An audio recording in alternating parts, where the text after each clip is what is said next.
এখন তো খুব ডারবি নাসিরকে নিয়ে আলোচনা হবে, কারণ সে ডিম খেয়েছে।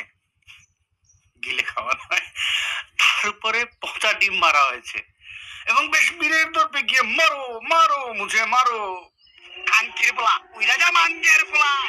মধু, এই যে মধু, মধু মধু, এই যে মধু, ওই কিরে রসমালাই, ওই কিরে রসমালাই, ওই কিরে রসমালাই, ওই কিরে। চ্যালেঞ্জ চ্যালেঞ্জ, আলহামদুলিল্লাহ, মাশাআল্লাহ, আল্লাহু আকবার, মাশাআল্লাহ মাশাআল্লাহ। এসব মালের নাম রাখছি মধু মধু, বরিশালের মধু, কারণ মধ্যে ঢাকা শিল্প এলাকায় আছে মধু মধু। ওই কিরে রসমালাই, ওই কিরে রসমালাই, ওই কিরে রসমালাই, ওই কিরে। সো কল্ড এই নির্বাচনের প্রচারণায় গিয়ে যখন প্রতিপক্ষকে একের পর এক আঘাত করে, তখন তারা মাইর খাবে, এটাই তো স্বাভাবিক। এবং এই ডিমের আঘাতে জুলাই জঙ্গিদের মধ্যে বেশ কয়েকজন আহত। দেখুন তাদের চেহারা।